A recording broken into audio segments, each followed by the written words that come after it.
저평가인데 만약에 미분양이 3개월 연속 하락하잖아요. 매수 신호예요. 아직 부동산 시장 괜찮아. 이렇게 얘기하시는 분도 계시거든요. 제가 보기에는 투자를 안 해보신 것 같아요. 모든 게 다 좋은 사람은 없지만 부동산 빅데이터에서는 그런 게 좋은 지역들이 있다.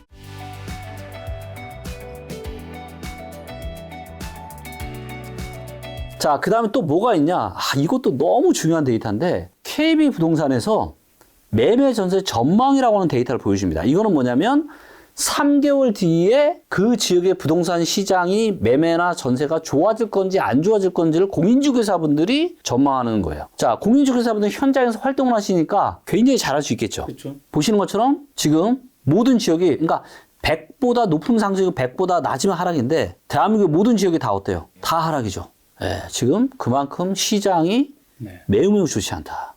이것도 데이터를 계속 바뀝니다. 자, 부동산 투자는요, 진짜 데이터로 하는 것만큼 정확하고 쉬운 게 없어요.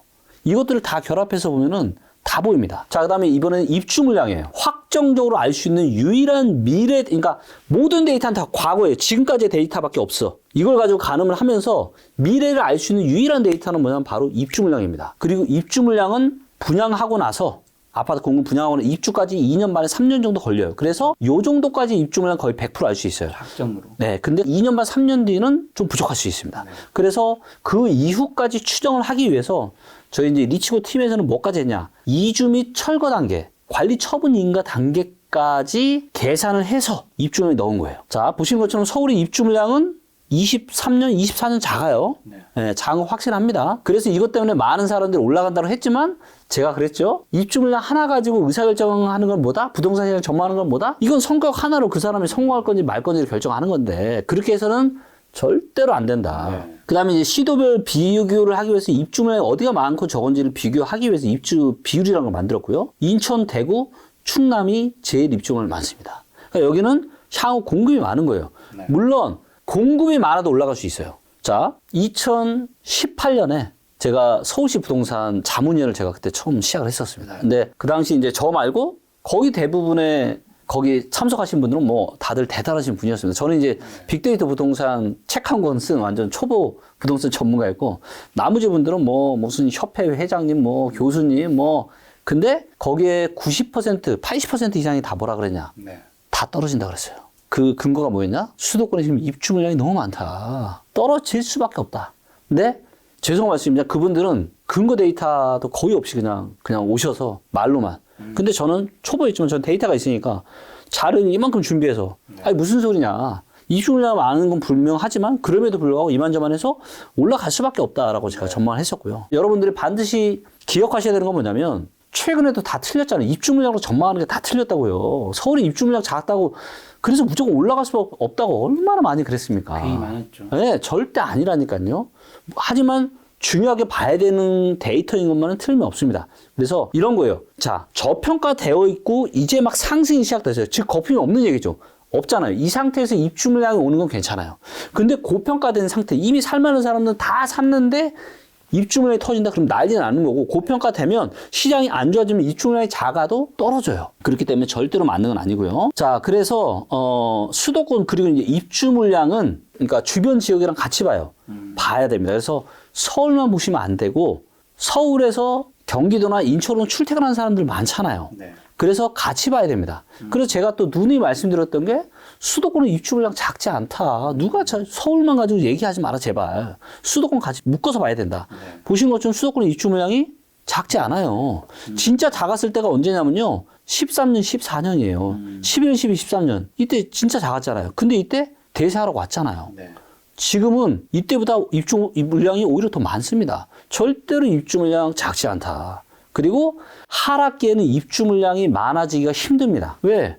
지금 이제 미분양이 쌓여가고 하니까 건설사들이 새로 이제 사업을 안 하는 거예요. 안 하겠죠. 그래서 입주 물량이 줄어들고 그러면 또 이게 누적이 되다 보면은 또 다시 상승을 할 수 있는 원동력이 또 되는 겁니다. 그래서 지금도 지금 뭐 이런 부동산 관련한 PF 문제나 여러 가지 문제들 때문에 네. 신규 사업 아마 거의 진행을 못하고 있어서 아마도 입주 물량이 줄어들 겁니다. 네. 이런 것들이 추후에 또 상승을 불러올 수 있는 그런 요인이 될 수밖에 없는 거고요. 자, 그 다음에 미분양이 또 중요합니다. 네. 자, 미분양이 저평가인데 만약에 미분양이 3개월 연속 하락하잖아요. 매수 신호예요. 이렇게 보시면 미분양이 이렇게 이렇게 잠깐 줄었다가 올라갔다가 쫙 빠지잖아요. 이렇게 쭉 줄어들죠. 이런 시기는 굉장히 좋은 매수, 선수들, 그러니까 이때는 좀 선수 들어가는 타이밍이고, 일반인들이 매수하시기는 이런 시기. 예. 그리고 이런 얘기 하시는 분이 있어요. 아니, 아직 미분양 별로 안 늘었어. 아직 부동산 시장 괜찮아. 이렇게 얘기하시는 분도 계시거든요. 제가 보기에는 투자를 안 해보신 것 같아요. 자, 미분양 증가를 매도 신호로 잡으면 이미 늦어요. 자, 미분양이 증가한다는 얘기는 뭐냐면 미분양이 증가를 할 수밖에 없을 만큼 부동산 시장이 안 좋기 때문에 미분양이 느는 겁니다. 이미 늦은 거예요. 자, 미분양 데이터는 제가 뭐라고 여기다 써놨어요? 매도 신호라고 써놨어요? 아니에요. 미분양은 절대 매도 신호가 될 수 없고요. 매수 신호로 아주 유용합니다.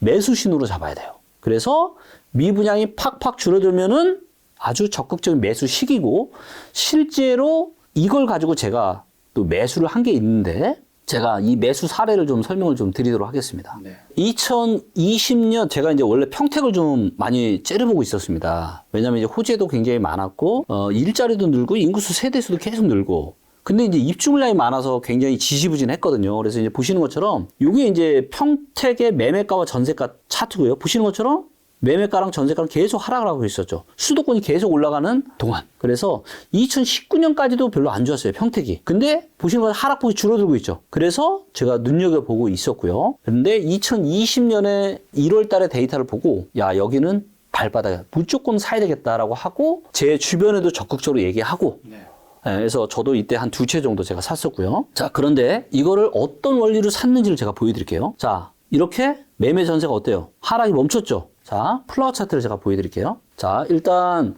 데이터 중에서 KB부동산 통계가 있고 한국부동산은 지수 데이터가 있는데 좀 더 빠르게 반영하는 게 한국부동산은 지수 데이터예요. 자, 그래서 한국부동산은 지수 데이터를 가지고 플라워 차트를 제가 보여드릴 거고요. 자, 평택은 2017년부터 계속 왼쪽 밑으로 떨어지죠. 즉 매매가와 전세가가 동반 하락을 시작합니다. 계속 떨어져요. 그러다가 19년 12월 달부터 위로 올라가죠. 그리고 언제 꺾여요? 2월 24일 이후로 꺾이죠. 이렇게 돌아가죠. 제가 언제 샀냐? 이때 샀어요. 1월 말에 의사결정은 이때 샀는데 이걸 보고, 자, 보시면 2020년 1월 달이니까 전세 대비해서 상당히 또 저평가 됐을 때였죠. 자, 그리고 이걸 보시면, 자, 2020년 1월 달에 제가 의사결정을 했으니까 2020년으로 과거로 돌려서, 자, 이게 보시면 2020년 1월 달 기준으로, 1월 2일 기준으로 전세 대비 실제 사용 가치인 전세 대비 저평가 지역이 어딘지가 이렇게 데이터를 다 보여줘요. 지역을. 그럼 동두천, 파주시, 일산, 동구, 포천시 여러 가지 지역들이 있죠. 네, 근데 이제 저는 좀 일자리가 있는 지역을 제가 선호하기 때문에 평택이 이때 4.68% 저평가였죠. 자, 그래서 이제 평택을 제가 이제 했던 거고, 또 평택의 소득 대비한 저평가 인덱스를 보니까 어때요? 소득 대비해서 이때가 이제 요 선 그었을 때가 제가 의사결정한 시점입니다. 소득 대비해서 어때요? 제일 쌌죠. 소득 대비해서 너무 싼 거예요. 자, 그 다음에 입주 물량을 보니까 2018년, 19년에 입주 물량이 너무 많죠. 그러니까 이렇게 떨어지는 거예요. 근데 20년부터는 입주 물량이 어때요? 줄어들죠. 아, 좋다. 결정적인 건 뭐였냐? 바로 이 미분양이 줄어드는 거였어요. 자, 미분양이 좀 쌓였죠. 그러다가 1개월, 2개월, 3개월. 3개월 연속 떨어진 걸 확인하고 이게 평균 밑으로까지 떨어진 걸 제가 딱 확인하는 순간 이건 무조건 못 먹어도 고다. 이걸 다 확인하고 안 살 이유가 없었다. 그렇죠. 선택은. 자, 그런데 이것만 있는 게 아니라 우리가 많은 부동산 전문가들이 그런 얘기 하잖아요. 일자리와 인구가 몰리는 부동산에 투자해라. 맞는 얘기입니다. 자, 근데 인구수와 세대수가 어때요? 평택이 증가하죠. 굉장히 많이 증가하죠. 자, 이거 보세요. 자, 보시면 이제 요거는 이제 경기도의 이제 세대수와 인구수 증감률을 보여주는 거예요. 근데 평택이 사실은 되게 멀잖아요. 경기도에서도. 뭐 하남이나 뭐 김포나 광주나 이런 데 좀 가깝잖아요. 용인이나 이런 데. 근데 평택은 거의 경기도의 최남단이거든요. 근데 세대수와 인구수 증감률이 7, 8위 정도 하는 거예요. 계속 이렇게 올라가는 거죠. 아, 여기는 계속 지금 모이는구나. 그 다음에 일자리가 되게 중요한데, 요 데이터는 시군구 기준으로 일자리를 보여주는데, 원의 크기가 일자리 개수 크기입니다. 그 다음에 색깔이 빨갈수록 일자리가 다른 지역 대비해서 많이 느는 거예요. 일자리가 이렇게 파란색은 뭐예요? 줄어드는 겁니다. 자, 경기도 북부는 어때요? 일자리가. 원이 큰 데가 있어요? 없어요? 별로 없죠.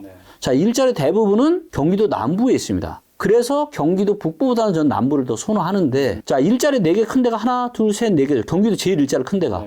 근데 요 4개 중에 원이 제일 빨간 게 누구예요? 얘입니다. 근데 얘가 평택이야. 즉 평택은 경기도에서 일자리가 가장 많으면서도 그 다음에 일자리 증감률이 많은 데 중에서 탑이라는 거예요. 네. 자, 이것까지 확인했습니다. 자, 그러면 일자리 확인했죠. 인구수 세대수 확인했죠. 미분양 줄어드는 거 확인했죠. 입주 물량 이제 확 줄어드는 거 확인했죠. 소득 대비해서 완전 저평가인 거 확인했죠. 플라워 차트상 거의 이제 바닥 찍고 보합까지 들어서는 거 확인했죠. 이렇게 다 맞아떨어지는 경우가 많나요? 자, 이런 경우가 있어요. 왜냐면, 자, 보세요. 자, 제가 방금 아주 너무너무 중요한 얘기를 하셨어요. 자, 우리 김 작가님 아직 싱글이시죠? 네네. 자, 그런데 사람은요, 자, 엄청, 여자로 따지면 엄청 이쁘고, 몸매 좋고, 직업도 좋고, 성격도 좋고, 나만 사랑하고, 이런 사람이 있다, 없다? 없죠. 없어요. 예. 자, 제가 오늘부터 우리 김 작가님의 이상적인 네네. 글을 어디서 찾을 수 있냐? 부동산 빅데이터에서는 찾을 수 있어요.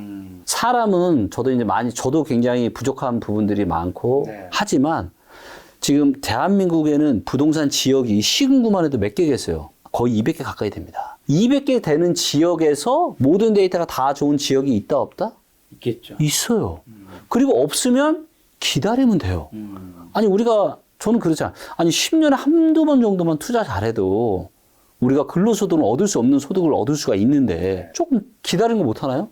얼마든지 할 수 있죠. 그래서 인간은 어떤 이상적인 모든 게 다 좋은 사람은 없지만 부동산 빅데이터에서는 그런 게 좋은 지역들이 있다. 그리고 그런 지역에 투자하면은 네. 손해볼 일이 1도 없죠. 그래서 이때 얼마에 샀냐, 얼마에 분양을 받았냐, 30평대 아파트를 평택 고덕에 그때 4억 3천에 분양을 받았습니다. 근데 지금 떨어졌어. 이게 한때 거의 9억까지 갔었고요. 근데 투자 원금이 얼마 들었냐? 10% 들었죠. 왜냐면 분양을 받았으니까. 분양 대금이 그 당시에 10%였거든요. 네, 그 다음 중도금 무이자. 잔금 때까지 돈이 들어갈 게 없는 거예요. 4,300만 원 투자한 거예요. 근데 그 4억 3천짜리가 많이 갔을 때 9억까지 갔고 지금 아마 좀 떨어져서 한 7억 정도 할 겁니다. 어때요? 좋죠? 근데 이거를 제가 주먹구구식으로 한 게 아니라 철저하게 데이터에 근거해서 그 지역의 부동산 가격에 영향을 미치는 거의 모든 데이터를 다 확인하고 한 거잖아요. 네, 얼마나 파워풀해요. 그리고 이거를 반복할 수 있어요, 없어요? 할 수 있어요. 반복할 수 있죠. 네. 네. 제가 이제 사실 이제 뭐 일반 이런 유튜브나 이런 방송에서 굉장히 제가 좀 정제된 그냥 어떻게 보면 그냥 세 마리 피만 보여드리는 거거든요. 근데 그러다 보니까 이제 많은 분들이 이제 제 뭐 이런 강의나 이런 걸 들으면 다들 뭐라 그러시냐. 아, 나만 알고 싶다. 아, 진짜 누구한테 알려주기 싫다. 소문 안 났으면 좋겠다. 대표님 좀 소문 안 나시고 좀 지금처럼 그랬으면 좋겠다. 이런 얘기 정말 많이 하죠. 그래서 제가 요거까지 설명을 좀 드렸고. 자, 이제 뭐 한 중반부 이상 이제 지났고요. 자, 이번에는 이제 또 일자리나 세대수 이제 인구수 이런 것들 좀 봐야 되는데, 이거는 그렇게 중요한 데이터는 아닌 것 같아요. 특히 이제 인구수 같은 경우는 그닥 중요하지 않은 것 같아요. 왜냐면, 자, 이걸 보시면, 자, 인구가 제일 많이 줄어드는 데가 서울, 대구, 부산 이런 데였죠. 근데 불과 얼마 전까지만 하더라도 가장 뜨겁게 달아올랐던 데가 어디였죠? 여기였습니다.